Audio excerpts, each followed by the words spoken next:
नमस्ते प्यारे बच्चों। आज हम इस वीडियो के माध्यम से आपकी हिंदी व्याकरण की पाठ्य पुस्तक से पाठ 3 को पढ़ेंगे। पाठ 3 का नाम है शब्द विचार। अर्थात इस पाठ में शब्दों के ऊपर विचार किया गया है कि शब्द क्या होते हैं, किस प्रकार उनकी रचना की गई है। ठीक है, तो आइए हम अब पाठ को पढ़ना शुरू करते हैं। बच्चों, ऊपर दी गई वर्ग पहेली में कुछ वर्ण आपस में मिलकर शब्द रचना कर रहे हैं। कैसे कर रहे हैं? जैसे हल, लड़का, काजल, कालीन, मखमल, दल, कल। ठीक है, जो कि सार्थक शब्द हैं। सार्थक मीन्स अर्थ के सहित, किंतु कुछ वर्णों के मेल से सार्थक शब्दों की रचना नहीं हो रही है।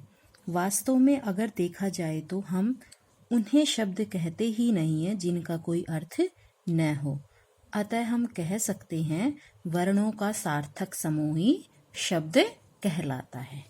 ठीक है, ये हमारे सामने शब्द की परिभाषा निकल कर आती है कि वर्णों का सार्थक मीन्स जिस भी किसी शब्द का कोई ना कोई अर्थ निकलता होगा उसे ही हम शब्द कहेंगे।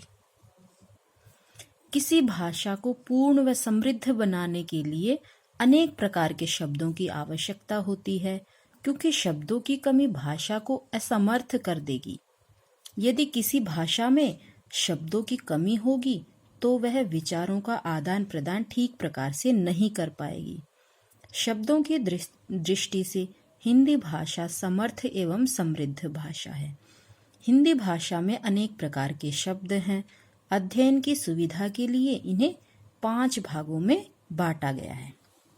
यहाँ पर ये शब्दों के भेद है जिसको 5 भागों में बांटा गया है। पहला क्या है? रचना या बनावट के आधार पर शब्द भेद, विकार के आधार पर शब्द भेद, स्रोत या उत्पत्ति के आधार पर शब्द भेद, अर्थ के आधार पर शब्द भेद और विशिष्टता के आधार पर शब्द के भेद। ठीक है, आइए हम अब आगे बढ़ते हैं शब्दों के भेद। पहले क्या है? अर्थ के आधार पर शब्द भेद। तो अर्थ के आधार पर शब्दों के 2 भेद होते हैं, निरर्थक शब्द और सार्थक शब्द। निरर्थक शब्द क्या होते हैं? निरर्थक शब्द का अर्थ होता है बिना अर्थ वाला। जिन शब्दों का कोई अर्थ नहीं होता उन्हें हम निरर्थक शब्द कहते हैं।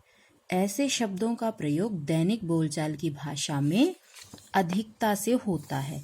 निरर्थक शब्द समान ध्वनि वाले शब्दों के बाद आकर भाषा में प्रवाह लाते हैं। ठीक है, जैसे अंजू एक मोटी लड़की है, वह अपने स्वास्थ्य का ध्यान नहीं रखती।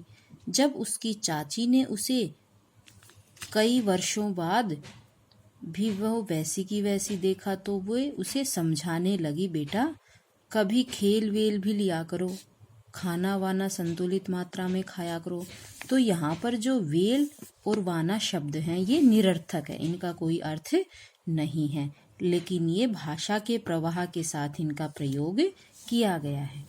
तो निरर्थक शब्दों की क्या परिभाषा निकल कर आती है कि वर्णों का वह समूह जिनका कोई अर्थ नहीं होता पर समान ध्वनि वाले शब्दों के साथ प्रयुक्त होते हैं, निरर्थक शब्द कहलाते हैं।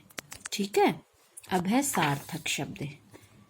सार्थक शब्द ऐसे शब्दों को कहा जाता है जिनका निश्चित अर्थ होता है, जैसे कमल, गुलाबी, रोटी, कपड़ा, कुतुब मीनार आदि।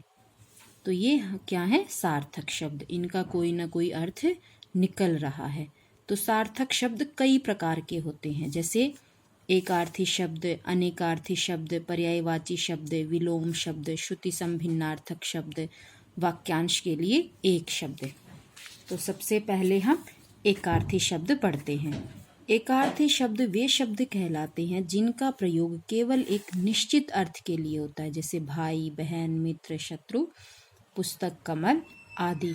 अब हम इसके और भेद अगली वीडियो के माध्यम से जानेंगे। धन्यवाद।